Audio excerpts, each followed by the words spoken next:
আসসালামু আলাইকুম, আপনাদের সবাইকে স্বাগত জানাচ্ছি এখনকার আলোচনায়। আপনাদের সঙ্গে আছি আমি সিরাজুল ইসলাম। দর্শক, আমেরিকা বিশ্বের সবচেয়ে শক্তিধর দেশ হিসেবে নিজেদের দাবি করলেও এই মুহূর্তে তারা ভয়ঙ্কর দুটো সংকটের মুখে।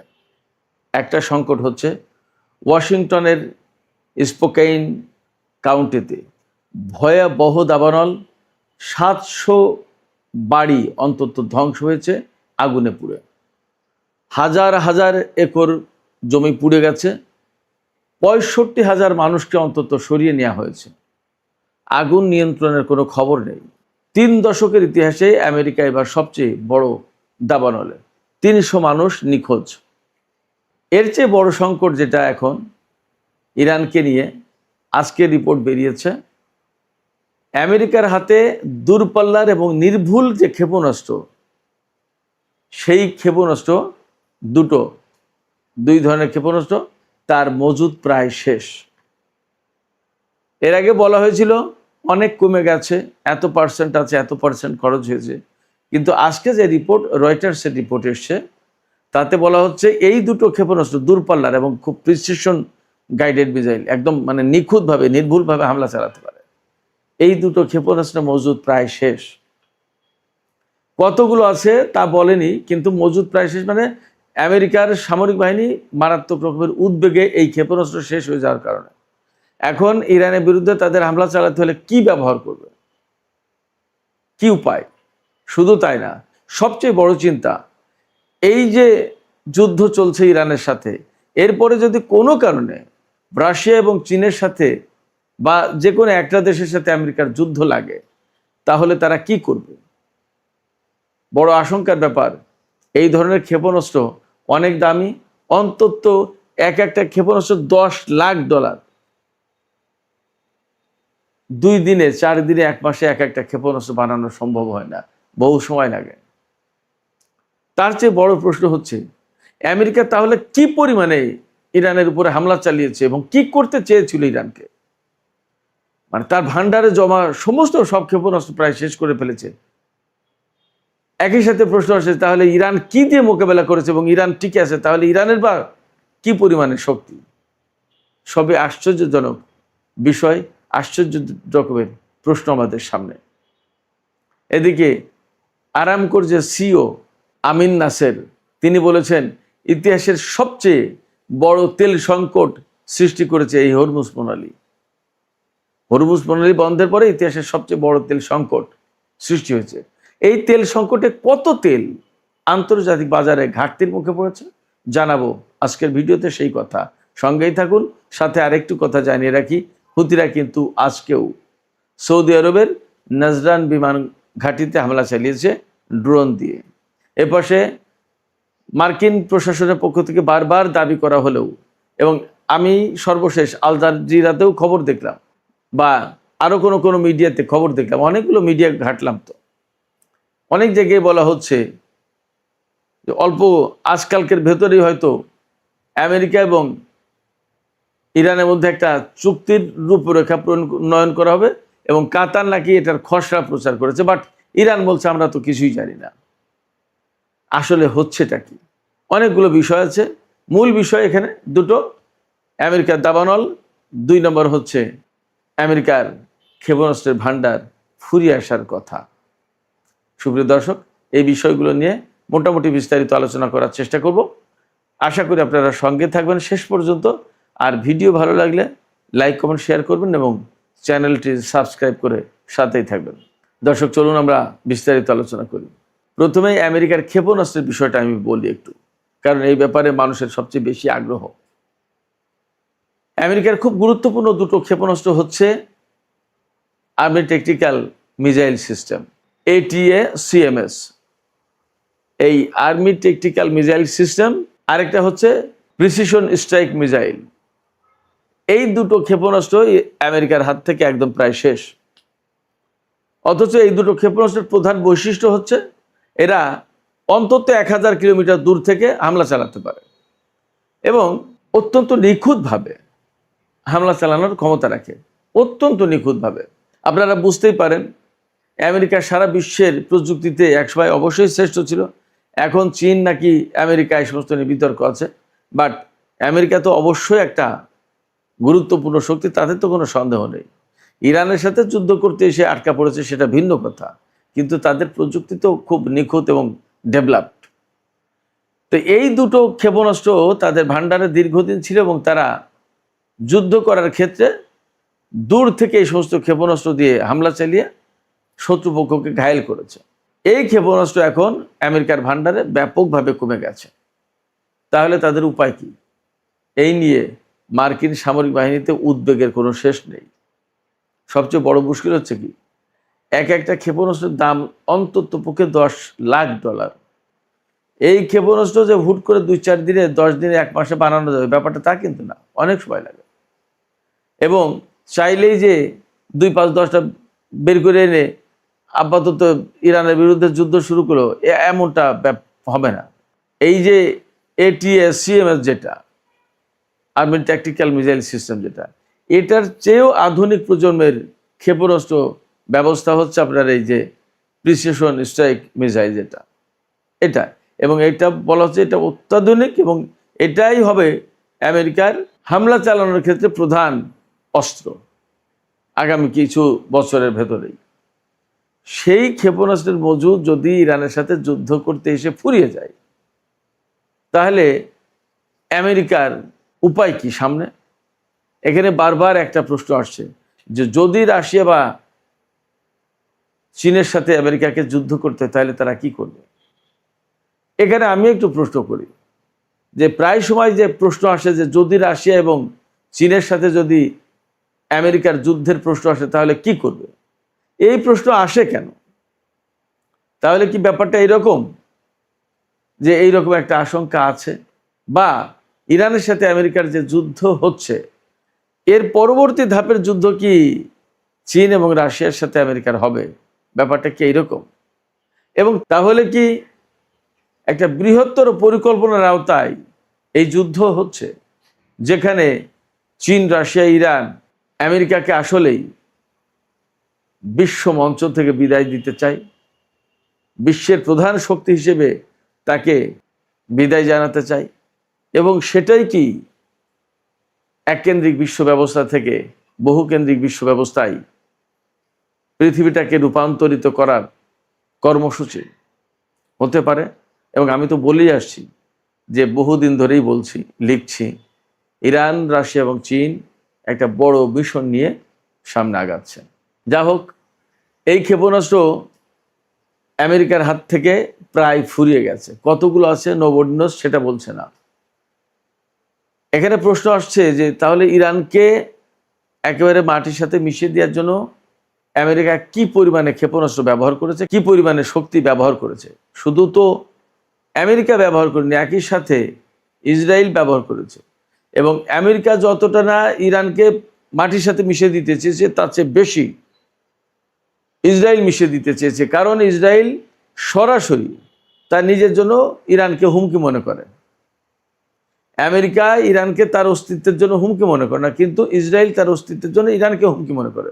অতএব এখানে এই যুদ্ধে আমেরিকা যতটা শক্তি প্রয়োগ করেছে তার চেয়ে অনেক বেশি শক্তি প্রয়োগ করার কথা, অন্তত ইচ্ছা ছিল ইসরায়েলের, এটা বলতে কোনো দ্বিধা নেই। যদি তাই হয় তাহলে আমরা সহজেই অনুমান করতে পারি ইসরায়েল এবং আমেরিকা কি পরিমাণে শক্তি প্রয়োগ করেছে ইরানের উপরে। তারপরেও ইরান টিকে আছে। তাহলে ইরানের হাতে কি পরিমাণে শক্তি, তাদের হাতে কি পরিমাণে প্রযুক্তি, এবং তারা কতটা প্রতিরোধ করতে পেরেছে, এখান থেকে আমরা কল্পনা করতে পারি, বুঝতে পারি, একটা ধারণা পেতেই পারি।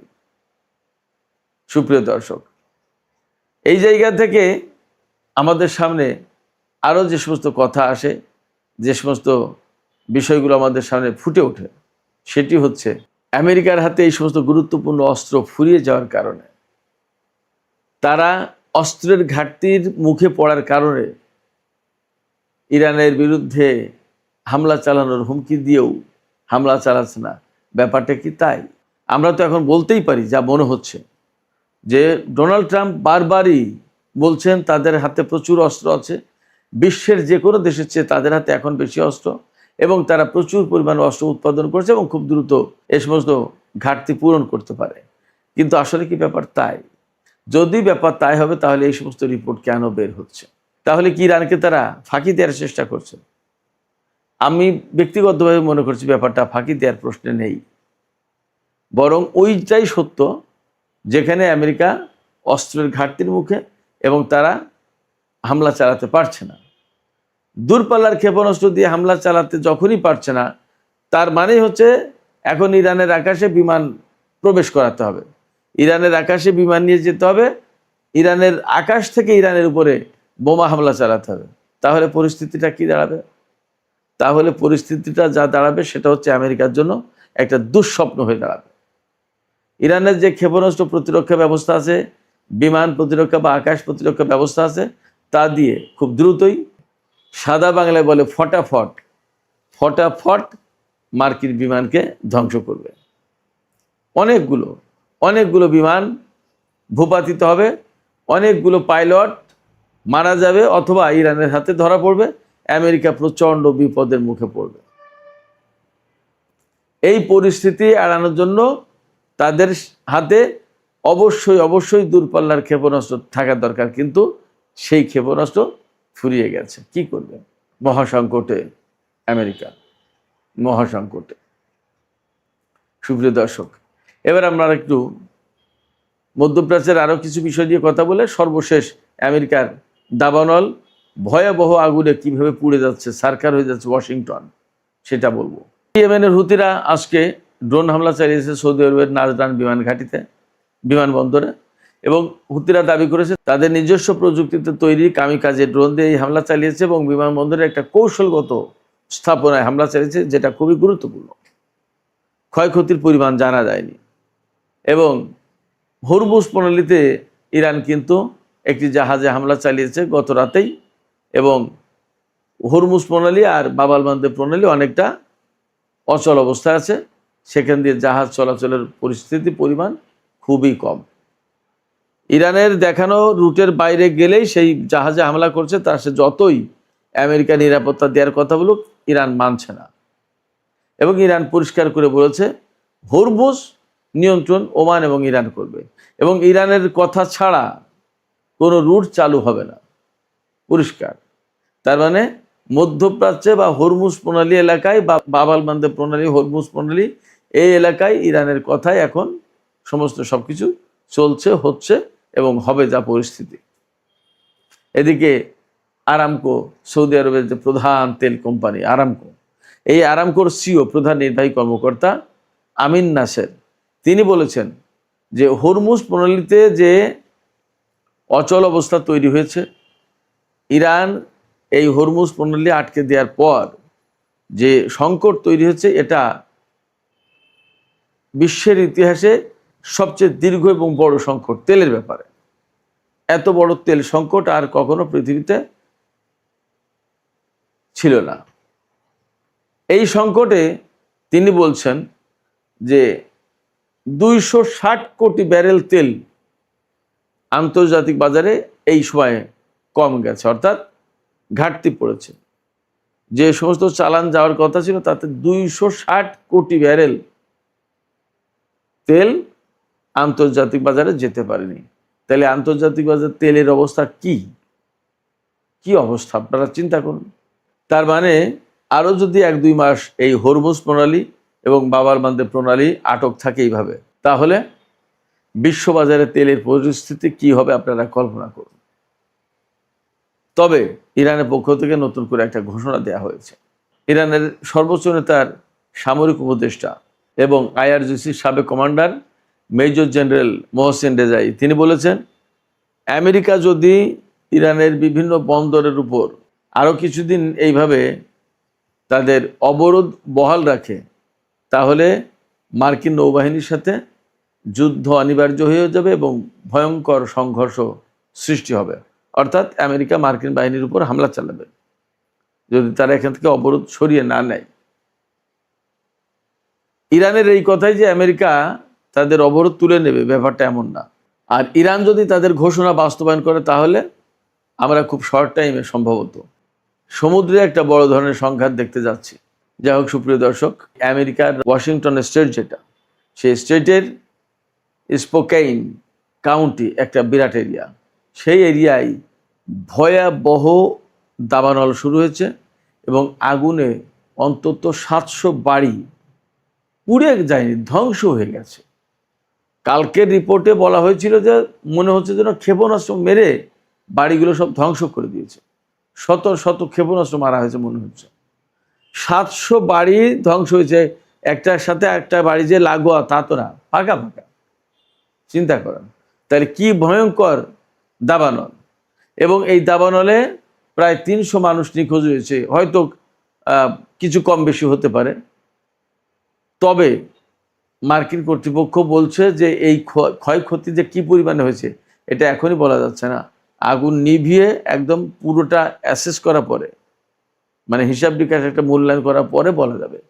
কিন্তু বাস্তব কথা হচ্ছে কি, যে আগুন নিভানোর কিন্তু এখনো কোনো আকার আলামত কিছুই পাওয়া যাচ্ছে না।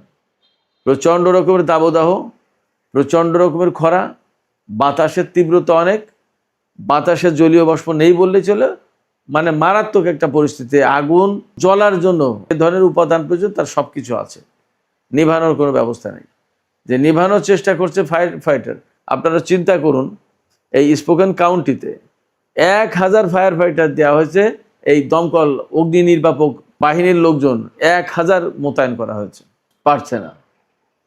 এবং আরও দুঃসংবাদ হচ্ছে যে এই সপ্তাহের শেষের দিকে পরিস্থিতি আরও খারাপ হবে, বাতাসের তীব্রতা বাড়বে, তাপমাত্রা বাড়বে, এবং এভাবে যদি অগ্নিকাণ্ড চলতে থাকে তাহলে মানে এই কাউন্টি প্রায় শেষ হয়ে যাবে। এই মৌসুমে, যে এই চলতি গ্রীষ্মকালে আমেরিকায় অন্তত 15টা দাবানলের ঘটনা ঘটেছে, এবং এই 15টা দাবানলে বিভিন্ন অঞ্চলে, বিভিন্ন স্টেটে, আমেরিকার উত্তর এবং পশ্চিম অঞ্চলে মূলত এই দাবানলগুলো সৃষ্টি হচ্ছে বেশি। তাতে 4.5 লাখ একরের বেশি জায়গা পুড়ে গেছে, বনভূমি, ঘর বাড়ি পুড়ে গেছে। ভয়ঙ্কর একটা পরিস্থিতি। কিভাবে এই আগুনের সূত্রপাত হলো সে ব্যাপারে আল জাজিরার একটি অনুসন্ধানী প্রতিবেদনে বলা হয়েছে, 37 বছর বয়সী এক ব্যক্তিকে আগুন লাগানোর সন্দেহে সোমবার আটক করা হয়েছে। এখন তিনি আগুন লাগিয়েছেন এবং এত রাজ্য জুড়ে ছড়িয়ে পড়লো কিভাবে, সেটা একটা ব্যাপার।